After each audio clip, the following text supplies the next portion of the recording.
pushed her over the edge. Her agonized scream still echoes in my ears. Why did I do that to her when she needed me the most? Why was I so selfish? This is my fault. My swarming thoughts keep telling me everything I could have done to prevent this. If I had just spent more time with her, walked her to school, and gave her what I know she wanted out of her relationship, then I could have prevented this.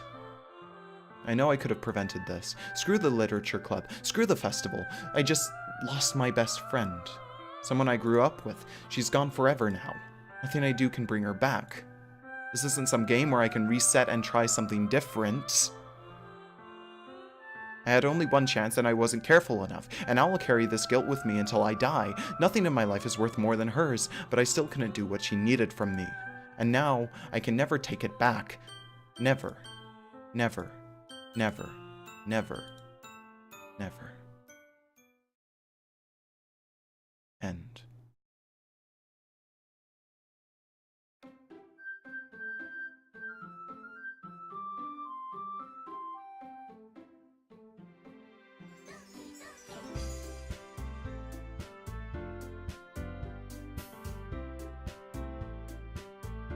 What the fuck?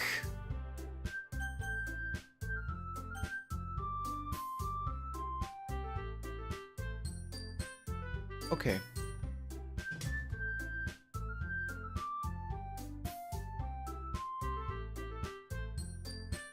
So where do we go from here?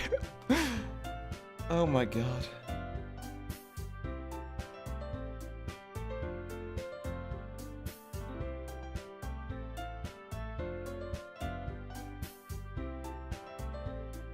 So, I'm going to break in this recording because there's a few things that I want to check before I hit that weird garbled up text.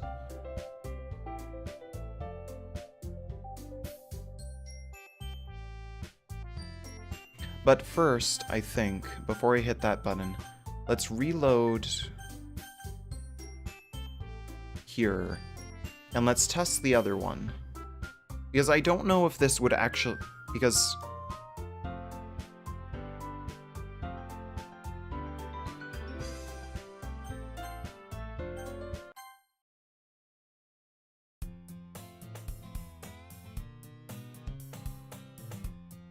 The fuck?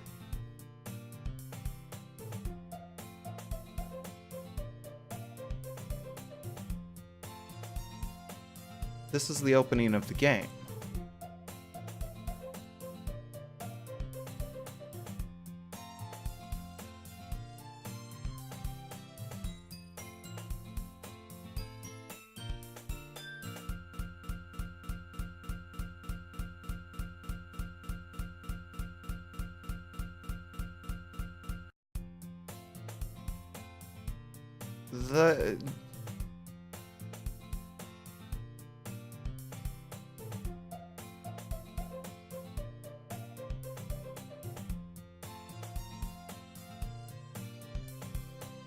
There's always the anime clip, but it's not like...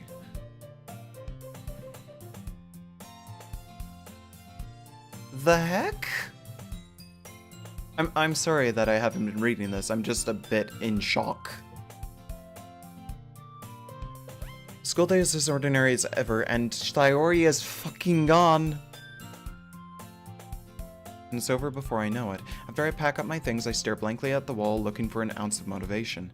Clubs. There really aren't any that interest me. Besides, most of them would probably be way too demanding for me to want to deal with. I guess I have no choice but to start with the anime club.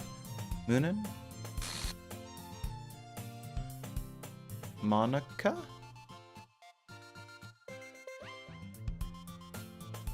Oh my goodness, I totally didn't expect to see you here. It's been a while, right?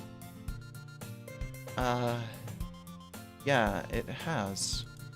Monica smiles sweetly. We do know each other, at least, well, we rarely talked, but we were in the same class last year. Monica was probably the most popular girl in class, smart, beautiful, athletic. Basically completely out of my league, so having her smile at me so genuinely feels a little... What did you come in here for, anyway? Well, I've just been looking for some supplies to use for my club. You know if there's any construction paper in here? Or markers? I guess you could check the closet. You're in the debate club, right? About that. I actually quit the debate club. Really, you quit? Yeah. To be honest, I can't stand all of the politics around the major clubs. It feels like nothing but arguing about the budget and publicity and how to prepare for events. I'd much rather take something I personally enjoy and make us something special out of it. In that case, what club did you decide to join? Actually, I'm starting a new one. A literature club. Which, for some reason, fucks with the screen. Literature? That sounds kind of dull? How many members do you have so far? It's kind of embarrassing, but there are only 3 of us so far. It's really hard to find new members for something that sounds so boring. Monika, Yuri, Natsuki. Sayori is gone. Like, straight up out of this game. Well, I can see that. But it's really not boring at all, you know? Literature can be anything, reading, writing, poetry. I mean, one of my members even keeps her manga collection in the club room. Wait, really? Yeah, it's funny, right? She always insists that manga is literature too. I mean, she's not wrong, I guess. And besides, a member's a member, right? Did Monika say she? Hey Moonin, by any chance are you still looking for a club to join? I mean, I guess so, but in that case, is there any chance you could do me a big favor? I won't ask you to join, but if you could at the very least visit my club, it would make me really happy. Please? Well, I guess I have no reason to refuse. Besides, how could I ever refuse someone like Monika? Sure, I guess I could check it out. Ah, awesome. You're really sweet, Moonin, you know that? It's nothing, really. Shall we go, then? I'll look for the materials another time. You're more important. And thus today marks the day I sold my soul to Monika and her irresistible smile. I timidly follow Monika across the school and upstairs, a section of the school I rarely visit, being generally used for third-year classes and activities. Monika, full of energy, swings open the classroom door. I'm back, and I brought a guest with me. Hi, Yuri. Why are you fucking with the camera? A guest? Seriously, you brought a boy? It only flickered on Yuri. It only flickered on Yuri. What the heck? Way to kill the atmosphere. Don't be mean, Natsuki. But anyway, welcome to the club, Moonin. All words escape me in this situation. This club is full of incredibly cute girls. So let me guess, you're Monika's boyfriend, right? What? No, I'm not. Natsuki. The girl with the sour attitude, whose name is apparently Natsuki, is one I don't recognize. Her small figure makes me think she's probably first year. Anyway, this is Natsuki, energetic as usual, and this is Yuri, the vice president, who got promoted thanks to Sayori's disappearance. It's nice to meet you. Yuri, who appears comparably more mature and timid, seems to have a hard time keeping up with someone like Natsuki. Yeah, it's nice to meet both of you. So I ran into Moonin in the classroom, and he decided to come check out the club. Isn't that great? Wait, Monika, didn't I tell you to let me know in advance before you brought anyone new? I was going to, well, you know. Sorry. I didn't forget that, but I just happened to run into him. In that case, I should at least make some tea, right? Yeah, that would be great. Why don't you come sit down, Moonin? The girls have a few desks arranged to form a table. Yuri walks to the corner of the room and opens the closet. Meanwhile, Monika and Natsuki sit across from each other. Still feeling awkward, I take a seat next to Monika. So I know you didn't really plan on coming here, but we'll make sure you feel right at home, okay? As president of the literature club, it's my duty to make the club fun and exciting for everyone. I'm surprised there aren't more people in the club yet. It must be hard to start a new club. You could put it that way. Not many people are very interested in putting out all the effort to start something brand new, especially when it's something that doesn't grab your attention like literature. You have to work hard to convince people that you're both fun and worthwhile, but it makes school events like the festival that much more important. I'm confident that we can all really grow this club before we graduate. Right, Natsuki? Well, I guess. Natsuki reluctantly agrees. Such different girls all interested in the same goal. Monika must have worked really hard just to find these two. Yuri returns to the table carrying a tea set. She carefully places a teacup in front of each of us before setting down the teapot in the middle. You keep a whole tea set in this classroom? Don't worry, the teachers gave us permission. After all, doesn't a hot cup of tea help you enjoy a good book? I guess. Don't let yourself get intimidated. Yuri's just trying to impress you. That's not... Insulted, Yuri looks away. I meant that, you know? I believe you. Well, tea and reading might not be a pastime for me, but I at least enjoy tea. I'm glad. Yuri faintly smiles to herself in relief. So, Moonin, what kinds of things do you like to read? Well, considering how little I've read these past few years, I don't really have a good way of answering that. Manga, I mutter quietly to myself, half joking. Natsuki's head suddenly perks up. It looks like she wants to say something, but she keeps quiet. Not much of a reader, I guess. Well, that can change. What am I saying? I spoke without thinking after seeing Yuri's sad smile. Anyway, what about you, Yuri? Well, let's see. Yuri traces the rim of her teacup with her finger. My favorites are usually novels that build deep and complex fantasy worlds. The level of creativity and craftsmanship behind them is amazing to me. And telling a good story in such a foreign world is equally impressive. Yuri goes on, clearly passionate about her reading. She seemed so reserved and timid since the moment I walked in, but it's obvious by the way her eyes light up that she finds her comfort in the world of books, not people. But you know I like a lot of things.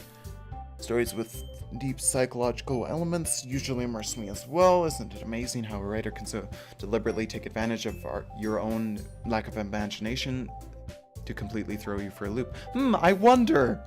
Give yourself a pat on the back, Mr. Author of this visual novel. You've certainly thrown me for a loop. Anyway, I've been reading a lot of horror lately. I read a horror book once when I was in 2nd grade. I desperately grasped something I can relate to at the minimal level. At this rate, Yuri might as well be holding a conversation with a rock. I'd expect that from you, Yuri. It suits your personality. Oh, is that so? Really, if a story makes me think or takes me to another world, then I can't put it down. Surreal horror is often very successful at changing the way you look at the world, if only for a brief moment. I hate horror. Oh, why's that? Well, Natsuki's eyes dart over to me for a split second. Never mind. That's right, you usually like to write about cute things, don't you, Natsuki? What? What gives you that idea? You left a piece of scrap paper behind last club meeting.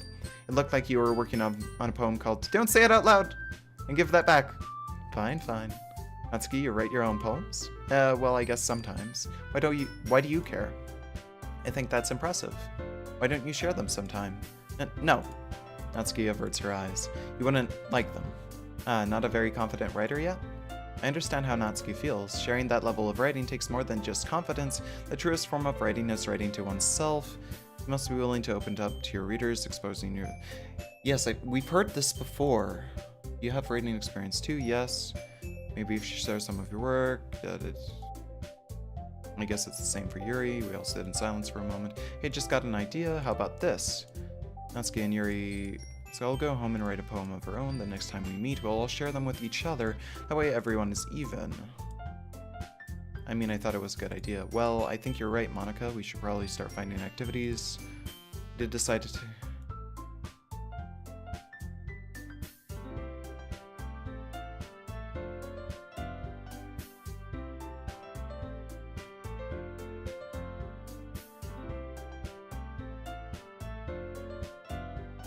Yeah. We need 4.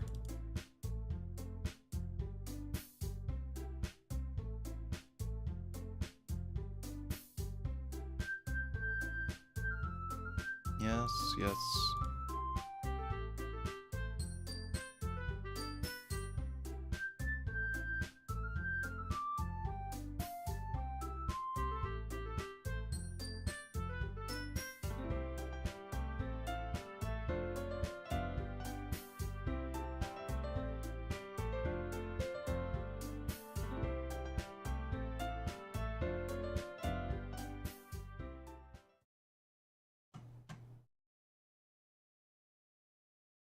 You have unlocked a special poem.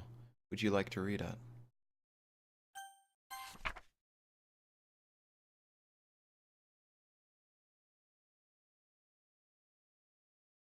A dream. I was staying over at my friend's place. There were 4 of us. I drifted off to sleep while everyone was talking and watching TV. In my dream, I was still at my friend's house. The only difference was that there were nails sticking out of the walls everywhere. And there was also someone I didn't recognize. The person I didn't recognize told a joke, and everyone laughed. I woke up to the sound of everyone laughing at something that happened on the TV, so the laughing was not part of the dream, it was the noise that woke me up. I wonder who that person was, and how they knew to tell a joke at that moment.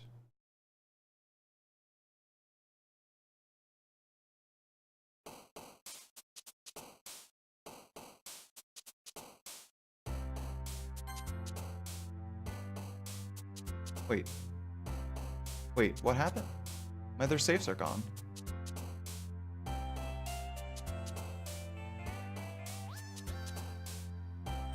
Well, I guess next episode we get to explore more of this weird world that doesn't have Sayori. God, what is this? Great. Take care, folks. And don't disappear, please.